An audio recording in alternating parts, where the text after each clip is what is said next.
Hi, podcast world.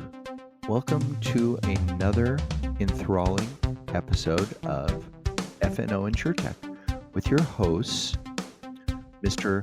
Lee Boyd in Waco, Texas, and myself, Rob Beller in Sacramento, California.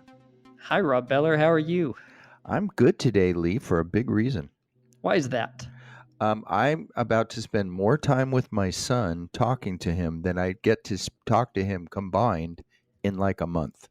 Well, that's great. He's a smart guy and a good guy to visit with. Do you know why I get to do that? Why is that? Tell me. Because he's going to be he's our guest today on Well, our I podcast. wish you would have told me that before, so I could have actually planned something. Maybe baked him a cake or something. Maybe a nice little cookie. Maybe a nice chocolate chip cookie. Well, here's as much notice as you're going to get. Okay. He is our guest, but you might ask, Rob, is he an InsureTech guy? And the answer is no, he's not. Yeah, I was actually thinking that. So then you might ask the next question, which is, why would it be on our podcast, Rob? Because Alex is a co-founder of Postscript, which is a startup company specializing in SMS for the e-commerce industry. And we here at F&O are very, very interested in SMS and what's going on with that, and what are the rules and the regulations and the do's and the don'ts, and why texting is such a wonderful, exciting frontier. I think that's a great reason to have him on. He's a extremely knowledgeable person in the world of text messaging, and a lot of the insurance technology companies that we talk to have some form of employee engagement related to them. So a lot of them are talking about text messaging, SMS, all those things. So why don't we take a little bit of time and really learn what the regulations are about, and maybe how some of the other verticals are already using it. Sure. I also want to hear from him about what it's like to be a startup. Many of our guests are startups, Right. Or represent companies that are or were startups, and so I'm interested to hear about that experience from him and share that with our audience. I'm always interested in the world of entrepreneurship, why somebody takes a leap, and how they know to go from idea to actual product or concept, and what do they need to do to actually push themselves forward? Because everyone has an idea. Well, some people have ideas, but they never actually act on them. But I'm curious, when do you take that leap? What do you need to do that?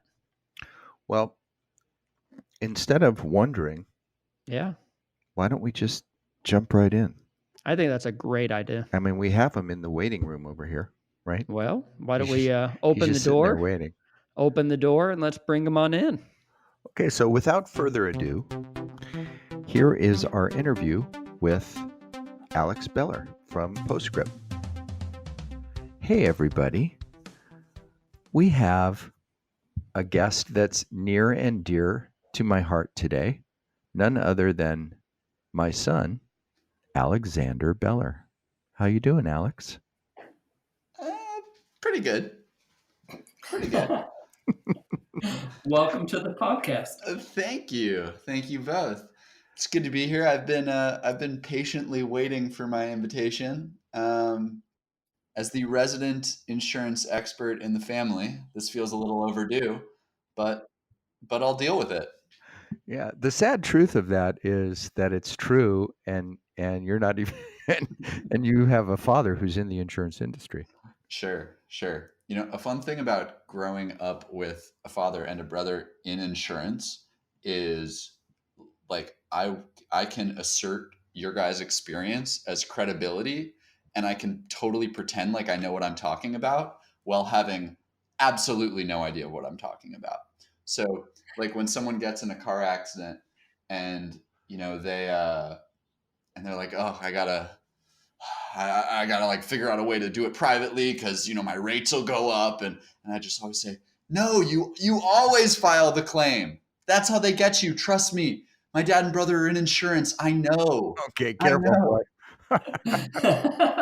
And yeah, that's about the extent of my expertise. This is not an episode on insurance secrets. What's it getting into today? Okay, I'm glad you asked me that question. First of all, why don't you give us a minute on what what you're doing now about your company and what you guys do. Cool.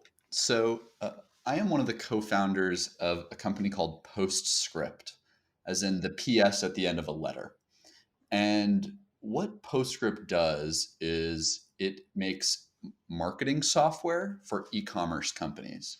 And in layman's terms, if we lose all those buzzwords, what that really means is we're a tech startup that helps anyone who sells things online uh, send text to their customers. So some examples might be if you're shopping online and you close the window before checking out, maybe the company will send you a text reminding you to go through and complete your purchase.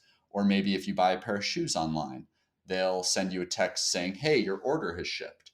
Or maybe they text you on the 4th of July with a GIF of a bunch of fireworks exploding because they're having a big sale and they want to let you know.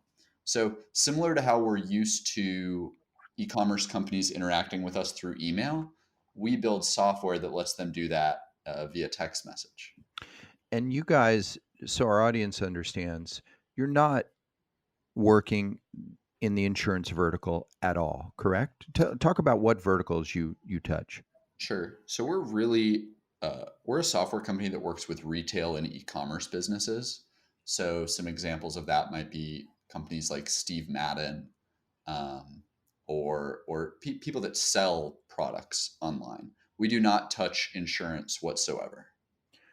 And that's one of the reasons that we wanted to have you on today, was because you don't really have any vested interest in impressing our audience, so to speak, to the point of purchase, but rather we wanted to have you on to inform about some of the, both on a product level and on an experience level, of some of the things that you've been through as a startup, and also about this whole world of SMS and some of the nuances um, to do with it. SMS, though it seems very simple, it's really not.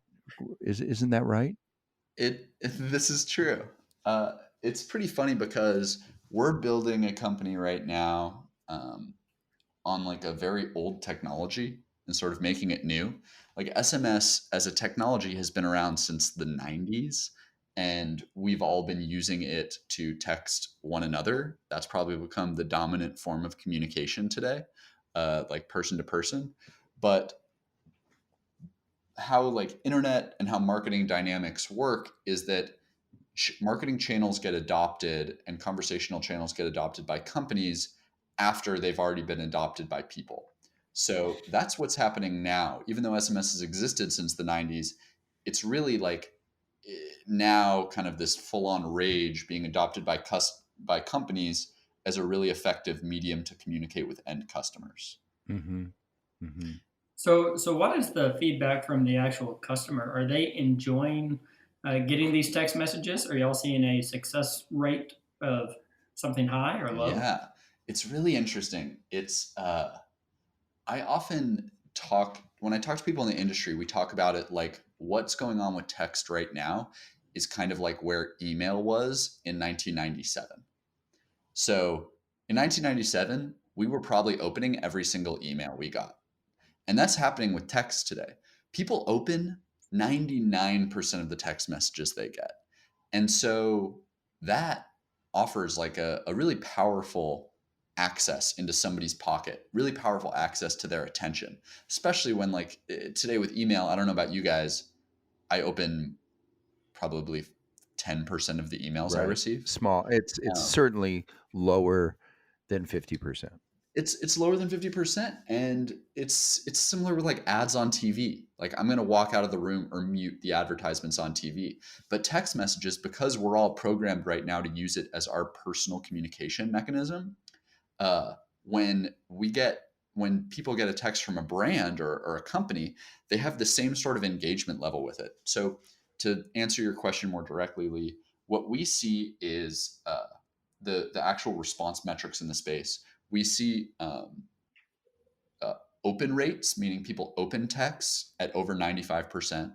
Wow. We see click rates, meaning the percent that a recipient will click a link in a text, anywhere from like 10% to 50%, which is absurd because in email, 1% of people click. So it's 1% versus like 10 to 50. It's a huge range. And then response rates are huge too. And this is something that's fundamentally different from email to text messages, is that people text back.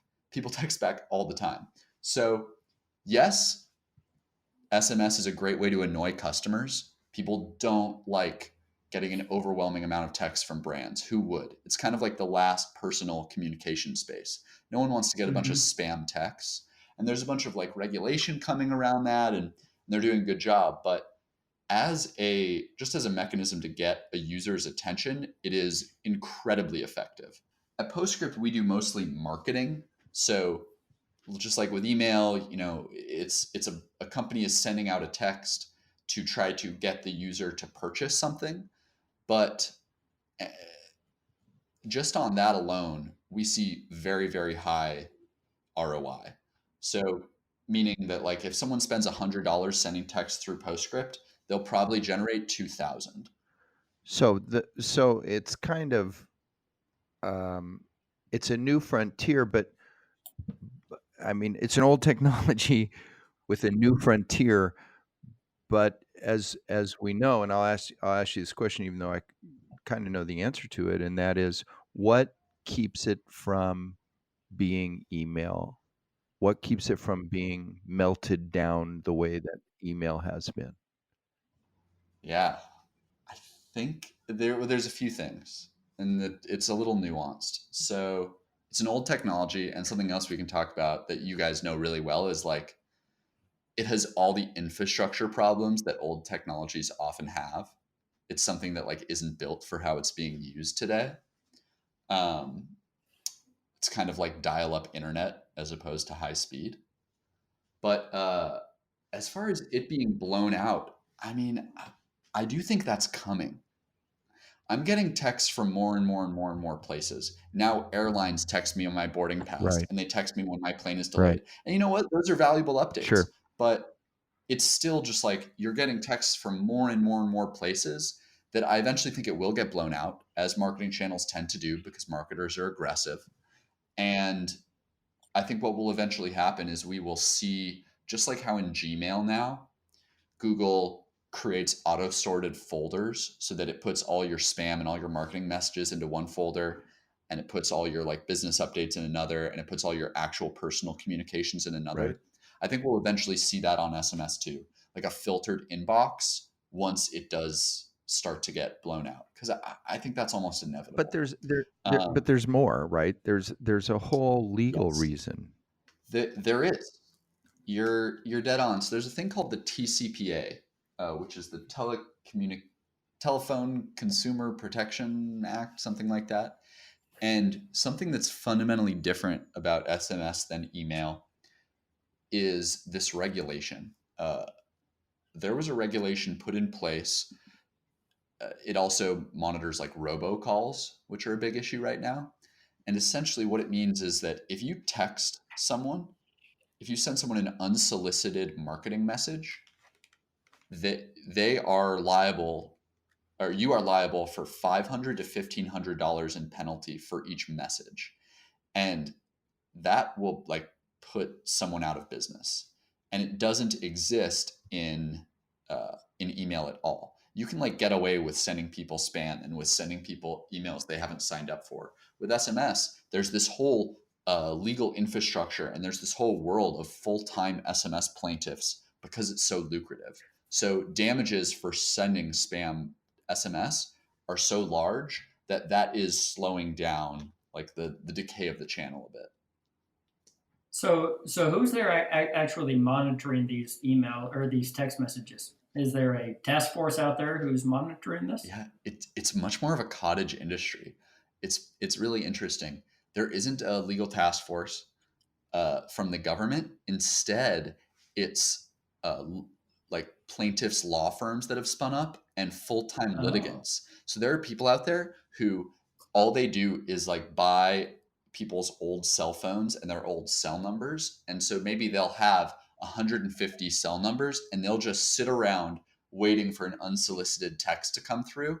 And then they'll file a lawsuit and try to get class action status on it. Because they get automatically certified as class action suits. So there's this whole cottage industry that's policing it on the private side, not on the government side. Wow. So it's really driven more by the lawyers looking to see if they can create a class action lawsuit. So would that go for anybody or any company who sends me a unsolicited text message? So yes, there are some nuances to it. So Okay. marketing messages are really what are like prohibited.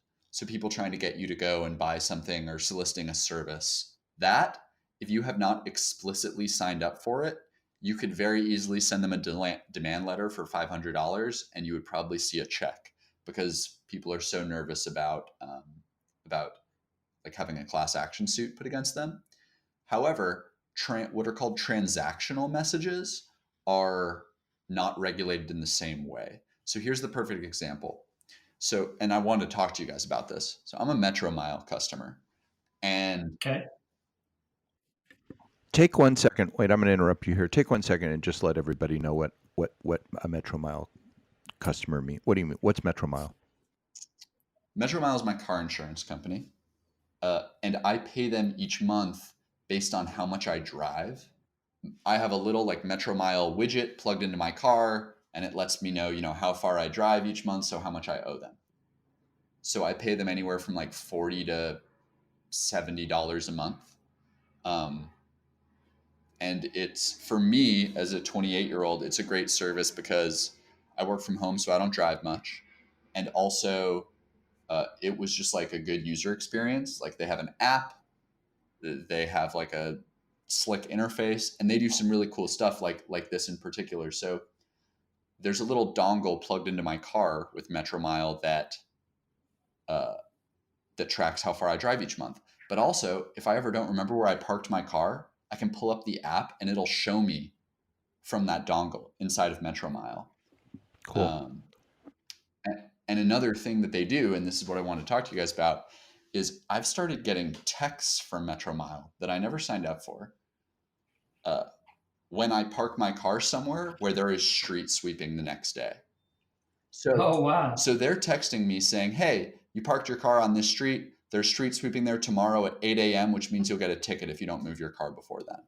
And like, it's incredible. I mean, as you can imagine, I love it. In LA, people get street sweeping parking tickets all the time. I've probably paid $2,000 in parking tickets over the 10 years I've lived here. That's like an amazing, amazing customer experience angle, an amazing gift from my car insurance company. I mean, whoever like I genuinely like my car insurance company now. And so they're using SMS to get that message to me. And that's a great example of like what we're seeing in this space. We talk a lot about user engagement on this podcast. Mm-hmm. And one of the things that that our industry has struggled with for years and years and years is that. In fact, Rob Galbraith, in his episode, he's an author, and he talked about how challenging it's been for the insurance industry to have any kind of engagement because you set it and forget it. Like if you would never have gotten that text message, you wouldn't think any less of Metro Mile. It's not an expectation I have on them at all. But they found a way now. So you must have approved for them or to send you a text. So I'm not sure if I did, but either way, they're probably fine because that was not a marketing message.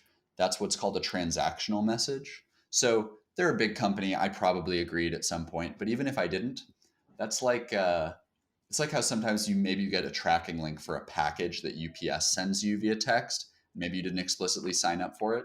Because it's not a marketing message, it's not regulated in the same way. So it is much easier for companies who want to get into transactional messaging, even when they see there's a value add like this Metro Mile example, they can do that without the same legal weight. So So we have had on a text messaging company who really focuses into the insurance side, and they send out Mm. messages whenever a claim is filed, and it's all transaction based. So, hey, we saw you filed a claim. Is there, well, how can we help you? And they want to engage. Would that be considered a transactional message, or would that be more of a marketing message? I'm not sure. Uh, but what's interesting is it sounds like there's probably like the first message is automated, and then you're probably going back and forth with a human to help handle your claim. Right. And that's a whole other department of text messaging called peer to peer. And Okay. P2P messaging is not really regulated. So if I'm using an automated system like MetroMile is to send 100,000 texts in a day, that is regulated. If a person at a company is texting you, that is not regulated. You don't need to opt into that. So even if it's like a chat bot, as long as it's a peer to peer or bot to peer, that wouldn't be. They're really trying to get rid of the spam messaging. Is that right? Yeah, I think so. I mean, I'm curious from your guys' perspective, like whenever I've had a claim, like if I ding my car, I've always been very happy with just like, and maybe I'm lucky in this situation where like the insurance company has just kind of swooped in and just taken care of everything. Do you guys Hmm. feel like there is substantial room for improvement in the claim management experience? Like, do you think a customer would be happy to be getting texted, or do you think it's already pretty easy? I would say there's absolutely room for improvement. What have most of your claims been? Have they been um, auto claims or property claims? Well, my dad can probably attest to this. I've had a few small auto claims, Oh, okay. and maybe one bigger auto claim in there too. One here or Yeah. there. Well, I think in the auto side, they do have it down where direct repair, getting things taken care of for the insured. The insurance companies are doing a real good job there. When it comes to property claims, there's a lot of silence. Mm. There's a lot of work still left on the insured's part, and I think they need that outlet for a real quick, question and answer, or what do I do now? So I think that there's a real opportunity for something like this to work. Hmm. So that's interesting, and I could see. I mean, the idea of building a like conversational platform and then figuring out how to plug in and integrate with all the essential systems on like the carrier and the IA side, that like the go to market on that would probably be very challenging. But I could see Yeah. it as a really interesting feature for an insurance company to have and to offer that like would completely appeal to my demographic.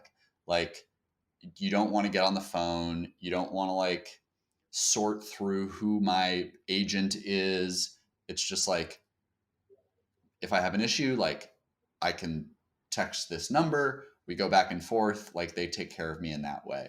And regular updates, like you're describing, like as opposed to just a lot of silence. I could see how that would be like a valuable just customer experience iteration or improvement. As long as it's some kind of value add, like your street sweeping example. Right. Well, and I think that there's some value add there whenever you allow the policyholder that outlet to ask the questions. I recently went through a claim and I didn't know where to go. Do I call my agent? Do I call my adjuster? Do I call the 1-800 number? Do I call my mortgage company? I just didn't do it. Or do I call the contractor? Sometimes I'm on my phone and I'm like, oh, I just want to know a status real quick. It would be nice to have that transactional text where I could say, hey, what's the status? Return back, your status is blank. Yeah. And then, do you want to talk to somebody about your status? Yeah.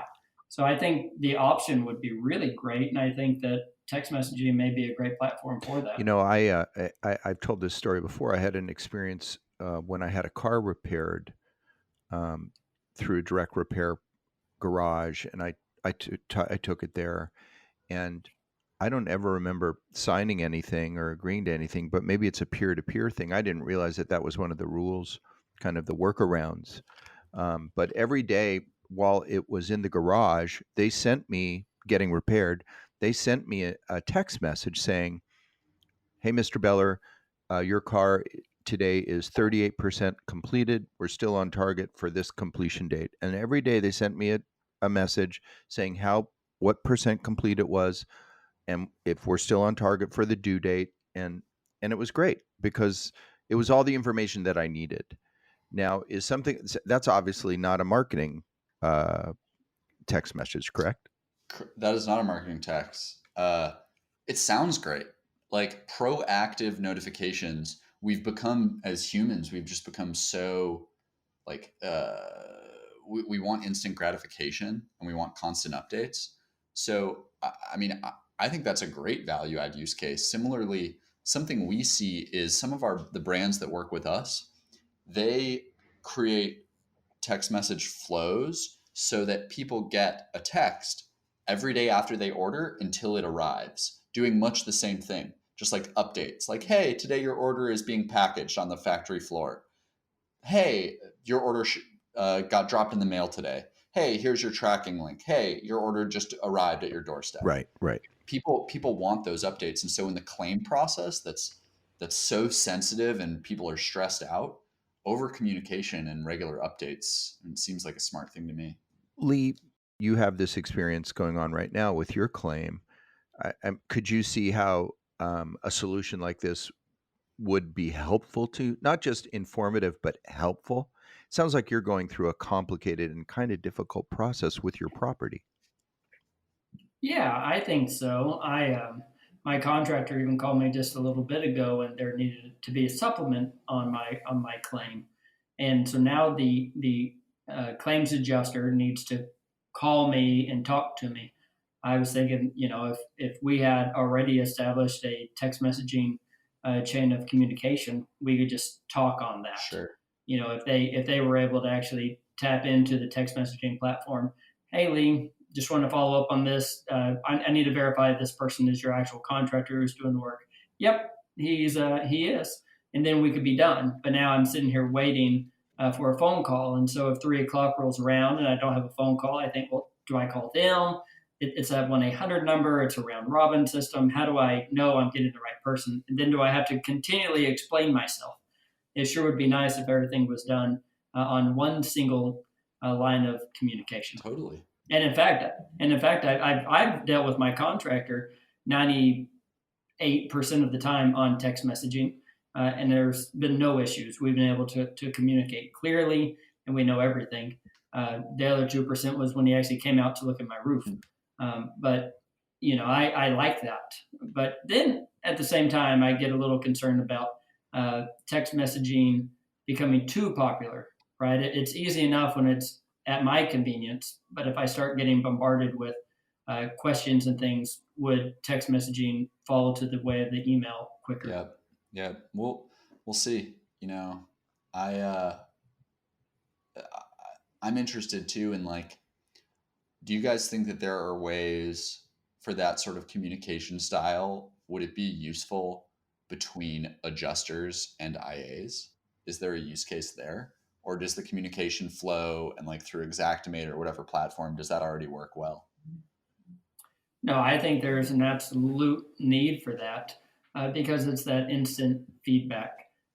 You can update notes in Exact or Symbility, and somebody can read your notes. But whenever you need to communicate with somebody, you might need to tap into a group. I have a question for you, kind of a fundamental question. I'm sure you guys think about texting philosophically and probably way too much. But what is it? What's the magic of texting? Why not only I mean, I'm sure the number of people that use texting is very, very high. The number of people who have smartphones versus the number of people who have text, probably the uptake is probably in the 90%, right? Mm-hmm. What is it about texting that's so attractive and so effective? Okay, we're definitely going to get a little we're going to get a little spiritual here. So I think what it is, I believe that it comes down to, like, what we are as like animals. So to say it frankly, so we're all now, like, humans in modern society are pretty hooked on like notification updates, right? We like, there's a ping in our pocket when we get a new email, we pull out our phone and we look at it. There's a ping when a text comes in. There's pings when like live chats happen when we're working away on Slack. All of us, I mean, I haven't even mentioned the social networks like Facebook and Instagram. Someone comments, someone posts on LinkedIn, you get a notification. And like right when I log into LinkedIn, I go and I click and I look at my notifications, because it's this thing that's calling to you saying, hey, someone interacted with your content, or someone is reaching out directly to you. And that, just like as humans, it makes us feel good and plays into our psychology. And I think that there's probably like some sort of chemical release in the brain actually when you get a You're notification. probably right. I think that's a pretty big thing. There's a small release. It's similar to like how so many people check their phone right when they wake up in the morning. There's like a chemical release from like looking at the screen and seeing your notifications and browsing through them. Makes you feel good. And I think that the immediacy of SMS is really built upon that. And it's why so many of us engage through text message. It's why, I mean, between us, text is probably our primary conversation channel. Yes. It's the easiest, most frictionless way to get information to and from someone. And at the same time, it's so easy that you can engage a lot and you can get a lot of that like human satisfaction feeling from it. So I think there's a bunch of different angles I to it. agree. One of the things that strikes me about texting is it's so the messages are typically essential. What is essential in a conversation, right? Like, I'm going to be there at 11 o'clock, not, hi, how you doing? What are you thinking about today? What are you wearing? Sure. All this other, um, um, surrounding information. It's the essential point of what you need to know, back and forth, typically, right? Sure. I mean, what most text messages are a sentence or two. They're not paragraphs. In fact, I'm sure Sure. we're all fairly struck when we get a long text message. It's unusual. Yeah, Yeah. it is. I also think that text messaging allows you to be more blunt, that you are able to speak your mind a little bit better, because you don't have the face to face interaction with the other Yeah. person. That you're able to say, I'm not happy about this, or I need this fixed, or maybe I am happy. And you just have a hard time of saying it whenever you're actually there. So it's almost a way to hide whenever you're communicating with another Oh man, person. I think you're right. I think it's totally a way to hide. And I think Yeah. what's interesting is that that's like both a little bit sad for society, but it's also really helpful. Like I, not using Postscript, but just through my own phone, I do like a lot of sales and partnerships work at Postscript, and I do a ton of my sales through text messaging. And really, what I've realized is that that's kind of how my leads and my targets and my partners want to be interacted with. It's just so easy and simple. You can get a hold of someone's attention for something essential, and then you both move on. You don't have to like wind up and write an intro on the email. It's just so to the point. But it seems to be the way that people want to be communicated with. Yeah, I agree with that 100%. Let's turn a corner for a minute and talk about startups. Let's do it. One of the things that interests us a lot about your experience and why we wanted you on the show was to talk about being a startup and the life of a startup and what that's like. And we're going to make a basic assumption here for everybody, and that is whether you're an InsureTech startup, which is kind of the point of our podcast, or a startup working in e-commerce and retail, you're still a startup. You're still probably looking for venture capital. You're looking to scale really quickly.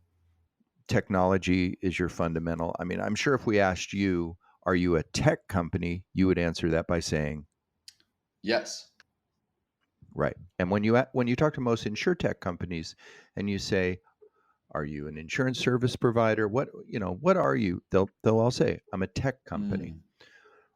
So let's talk for a minute about being a tech company. I've had kind of a front row seat to watch this, and it's been a really interesting experience. but why don't you share with us for a minute what what's it like leading a startup? You're one of three co-founders and a leader of this company. What's that been like? And regardless of the vertical that you're working in, what's it like? Big question. What is it like? It's extremely interesting. So, if you like work, and the three of us really like work, it's an incredibly stimulating thing to take a company and breathe it to life over a short period of time. Like, as you both know too, having like built up 470, just because it's like it's interesting to build something from scratch.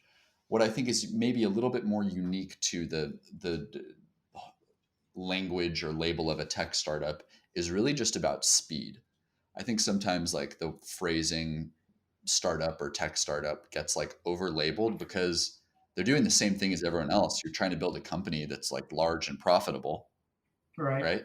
But the and sometimes that gets like pushed under the rug in the pursuit of raising money and all kinds of stuff like that. But it's really about the speed that I find most interesting and most compelling. So not only trying to move very quickly, but almost on purpose, not getting things perfect. So our whole business and like our approach is predicated on this idea that our assumptions are probably wrong. And the only way we're going to find like exact right fit with our product and the right marketing angle and the right customer base is by moving really, really quickly and making lots of mistakes and learning from them really quickly. So Fascinating. it's like much less about brewing up a perfect offering in the kitchen and then doing a big marketing push to take it to market. Instead, everyone in the organization, from salespeople to customer success to our engineers to our marketers, everyone's just trying to move quickly and learn based on the live response we get from our customers.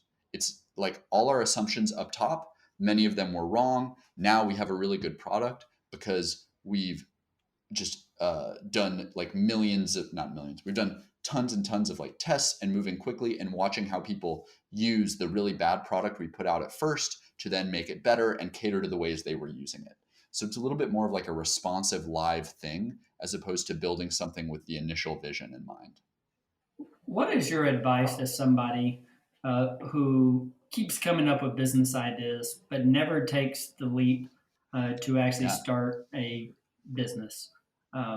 You know, it's hard, right? It's hard. There are times that they'll think of all these ideas, but they'll just never go to that next level. What is your advice to them? Sure. And I did that for a really long time. Side note, so I can relate.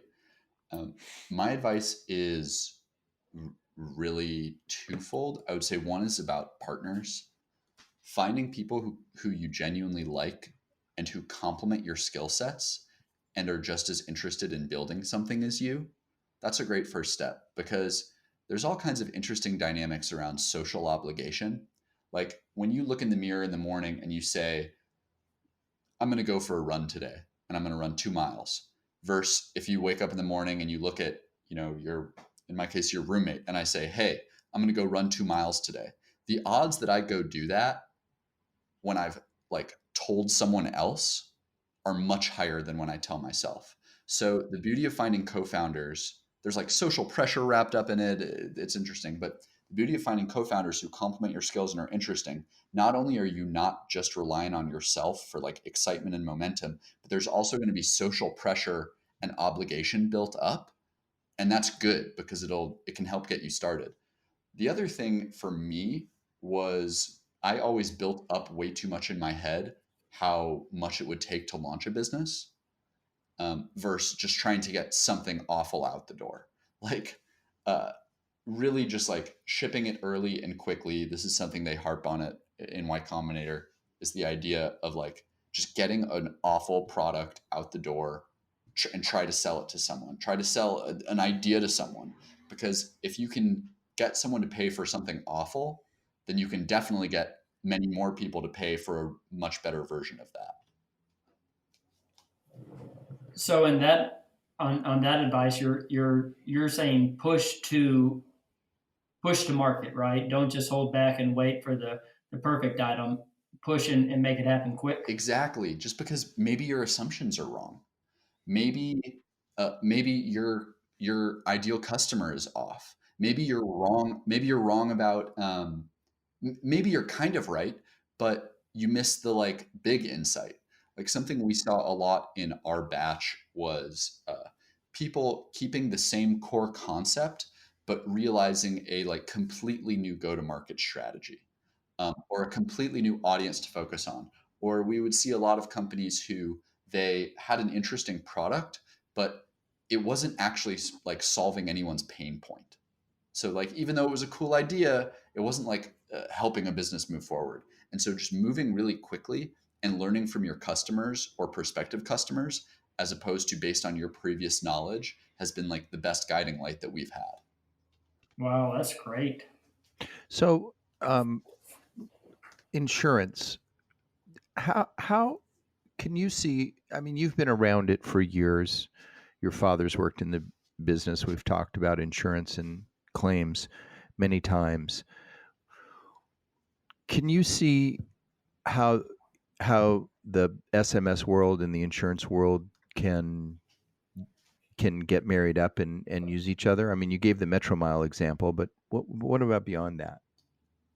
I think we will continue to see businesses of all kinds leaning into SMS as a customer conversation channel. Um, whether that's for claim management, whether that's for little like perks like Metro Mile has been doing for me.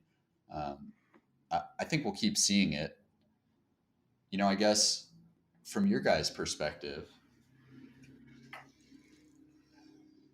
will all this insure tech that's happening, like there's Metro Mile and Lemonade, but most of the insure tech seems to really be like tools, Hmm. not new carriers. Correct.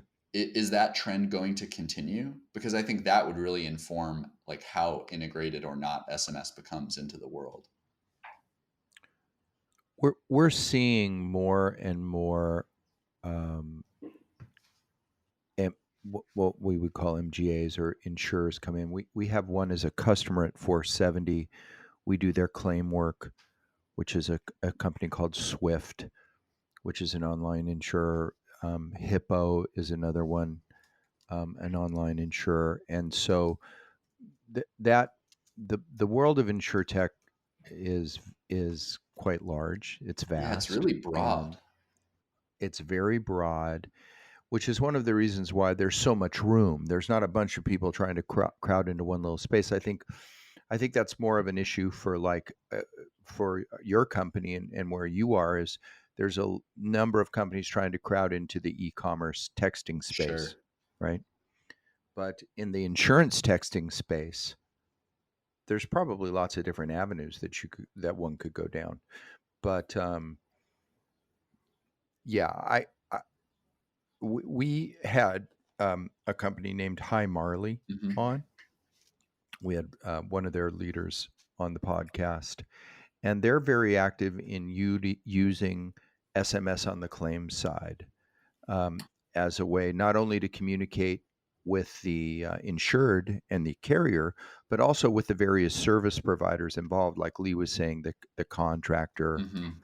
the roofer, other people involved are all on a common SMS platform, and which makes communication easier. Sure. And so uh, I think there's lots of possibilities there as your father. How are they But doing? They're doing very well. yeah, I think that that High Marley is fairly early. We're about to have another one on. Somebody called ClaimBot is going to be on our program, I think, this week. And so there are others, and I don't know how their value propositions are different from one another, but uh, I think it's there. I think there's lots of opportunity. Yeah, I think there's a opportunity in somebody connecting all of the dots, right? From hi, I am your insurance company.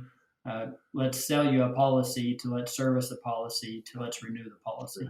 I think all of that can be done in a much more structured manner in a SMS platform or an online platform through notifications and texting when needed. But I think there's a wide world out there for the insurance. A lot of people are still doing the same old, but some people would like the new. So I think there's going to be a market for I it. mean, like, you guys play in such a large space.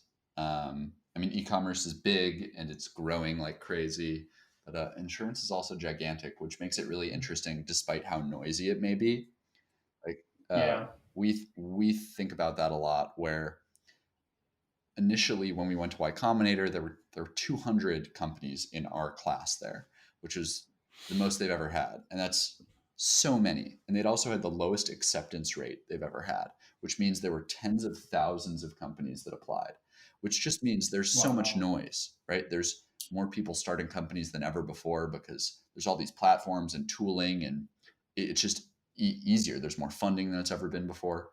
But when markets are as big as like retail or insurances, there'll be some really big, interesting companies built, even if there is tons of competition. Right. That's just that's the end result. I think a lot about, there's a company ahead of us at Y Combinator called Brex, and Brex is just gigantic and they're killing it. I think they're already worth a few $1 billion, and they're essentially a credit card company. And like, we use Brex as our corporate credit card. And I mean, talk about a crowded space. How many corporate credit cards have there been forever, right? No one would have thought that there was space for a new giant to enter, but they had like a unique value proposition and they focused with one niche first. And now they've been expanding ever since. And they had a really interesting go-to-market approach. So Uh-huh. it seems like there's just always room for reinvention. And that's, I mean, one of the things that's keeping us in business as a podcast is, we can't see to the bottom of this. Sure. It's so deep, and which is exciting, and it's also confusing because, I mean, we just work on the claims end of insurance. We don't really have expertise in the entire value chain or in every part of the insurance process. And like you said, it's a vast world. It's literally hundreds of billions of dollars a year. Yeah. And so, if you're a startup and you can capture a little piece of it, you can do exceptional things. Right. Since you guys have been looking at this, how has reception towards InsureTech changed in the industry? Like, from the longtime insiders, did it start off and people were like skeptical and they were like, we'll never be disrupted, and now they're paying attention because some big companies are being built? Or what has that arc been like? Go ahead, Lee. I'll let you start with that one. Yeah, I would say absolutely. We've been watching InsureTech individually before InsureTech was a word, where there was the technology that came out that was going to change everything. And there was the naysayers. There were the people who said, that's a fad, it'll never happen. And sure enough, we're here today to see these giant companies that are coming out and are selling policies online. And they're servicing their customers without actual inspections on site. They're inspecting it via phone, via text messaging, via video chats. There's lots of different ways. So people are out there just waiting for what's next with open arms. It used to be, I'm waiting for what's next so we can prove it doesn't work. Now they're out there with open arms saying, it will come. Let's see how it works and see if it fits within our model. Because it doesn't fit within everything. Some people used to think, oh, well, here's a new technology. It must fit within my model. And now people are saying, no, there's a new technology. I need the right technology. So it has changed. There's no doubt And there's about a lot that. of challenge involved for the carriers who, are going to drive this adoption because they're the primary customers. Although some insurtechs market themselves to service providers like us. I mean, Andy, Greff, and Planner come to mind. I don't know if their strategy has changed, but they market to service providers, not so much carriers. I think that's evolving. But I hope you guys also, like, as someone who's trying to like claw our way in, service providers are an incredible avenue for partnerships and for access to the main customer, whether that's carriers or whatever.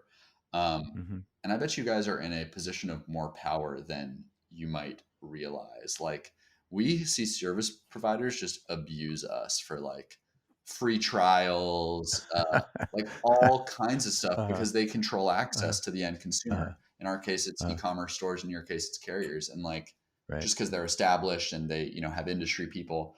And so I bet you guys have a lot more power there than might initially seem. Like, I bet you guys could get a bunch of free services and stuff. Well, yeah, I mean, we've been approached by many of them. Some because of because of this, but for other reasons too. But listen, I also want to be sensitive to the fact that I need you to be out there making a living, Sure. because if you're not, then I have a problem. Sure. Well, So I got one last question before we wind down, though. What have yes, you two learned about like the content creation and marketing side from just this podcast? Like, I've watched it from when it started, and as we're trying to fire up our content engine and like the marketing side of our business right now, what have you guys learned? we don't have enough time Yeah. to go over that, but there are some essential lessons, and in fact, we're going to do a podcast that we've been working on about the three biggest things that we've learned. Podcast on podcasts. A podcast Podcast a on podcast on podcasts. Actually, a podcast about the lessons that we've learned, and there's many. But I'll tell you something that's essential, and that is, I think people on our side of the equation don't fully appreciate what's going on your side of the equation, and I'll say that's the technology side. It's vast and it's exciting, and like you said, it's going really fast. We work in a world that you wake up and you make the donuts, and then you go to sleep, and you wake up and you make the donuts the next day. But that's not the world you guys are working in. And this technology disruption phenomena is going on across all verticals. Sure. Not just a few of them. And so there's a lot. People on our side who work in businesses that are long established and kind of normalized, I don't think fully appreciate what's going on your side. Sure. But listen, go back to work. Stop goofing off. Thanks, guys. Thank you very much for being on. Will you come back and visit with us again? I'll come back. I still got some hot takes we didn't get to. Yeah, ready to fire some shots. How about a preview? We'll save it. Okay. Maybe we'll do a part 2. There you go. Thank you, Alex Beller. Well, Lee, I'm a proud papa.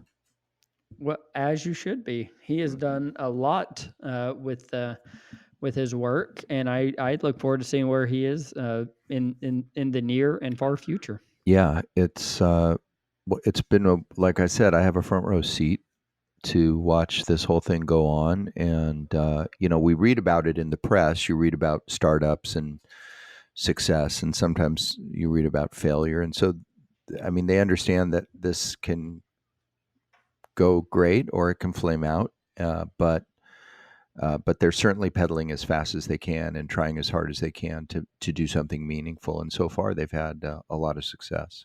Well, and we quickly ran over it, but we don't want to let it go without being said that they were part of the Y Combinator recent graduate class there. Right. That is a amazing generator company that has the best in the world, and they accept so few of their applicants. And like he said on there, were thousands were not accepted. So he's doing something right, and a lot of really smart people really see a lot of value in it.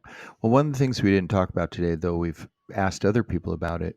What do you look for in a startup? What's important to you? And every time we hear the same thing, and that is the leadership team, Yeah. the founding team, the people that are running it. That is a critical piece, and he and his co-founders are not only very technically oriented, but they understand the world that they're selling into really, really well. So I think they have a lot of advantages going on. Yeah. But we wanted to do SMS. We wanted to talk about SMS because we all use it every day. I doubt that there's anybody listening to this podcast who doesn't use text messaging as an important part of their personal communication platform. Yeah. But the question is now, how are companies going to use it effectively so that it doesn't become the next email? And that's a big challenge and It a big is. question. It is. And I think that a lot of the companies are really using it more for that transactional base, like Alex was talking about. They're really using it for that customer engagement, to be that Mhm. extra set of ears, or that extra voice that Mhm. goes out to the customer. So Mhm. as long as that's the method, I think it'll continue to be a great personal line of communication. But the moment it crosses over to that spamming, to that Right. other side, I think that's whenever we'll lose a lot of it. Right. And fortunately, there's some regulation around that'll help. Yeah. And both of us were talking offline that we didn't realize one of the things we learned today is that there's certain parts of text messaging that are not regulated. Yeah. And but even still, how often do you get a junk text message on your phone? Not very often. Very Mm-mm. rarely do I Very get rarely. anything like that. Very And rarely. normally, if I do get a marketing one, it's something I signed up for because we have a local grocery store Mhm. that I get messaging from. And it's because I wanted it. I wanted the daily You deals, or opted in, right? I opted in. Mhm. And so I look forward to that text message to help me save a little money on my Mhm. groceries. But the moment you get a text message from something that you didn't into, you really feel, um, you know, but betrayed, I guess I would Yeah. say, by the Right. company. Like, you didn't have the right to market to me in this manner. This is my personal line of communication. But some are thinking of great ways, like that Metro Mile example Yeah. of saying, "Hey, your car is parked where you get a ticket." Wow, great, great idea for customer engagement. Yeah, I mean, especially Metro Mile, who typically is insuring people in metro areas where it's busy traffic. What a great way to engage with the customer and to give them a little bit extra bonus for being a Hmm. insured of yours. Hmm. When we talk about customer engagement, which, as you know, we frequently do in our podcast, that one rises to the top. I really love that, and it was also good to hear uh, some of his experiences as startup, being a startup. It's about going fast Yeah, it's about going and fast listening and to your not. customers. Yeah, you're not just waiting, for the perfect moment. We've talked a lot about the agile and waterfall effects, but you can you can be 99% confident in something before you put it out there, but it could be completely wrong. So roll it out quick, get something out there, and make sure you're still on target. But I also want to hit on one other thing that he talked about. His advice to somebody who has an idea and wants to start a company, that is, surround yourself with people who like to work. And that's something that we have talked a lot about, Rob, is not everybody has that drive Yep. to see a job completed. Not everybody has it in them to work after hours or work until the job is done. But if you are starting up a company, if you're looking for a business partner, if you're looking for anybody to work with, make sure that they enjoy working and that they like to see a job completed, Hmm. and that they're not just phoning it in 8 hours a day. Right. And because I know from my own experience, since he's been involved in this, he works every day Yeah. and most hours of the day. He's super involved, and it's all consuming. Um, Yeah.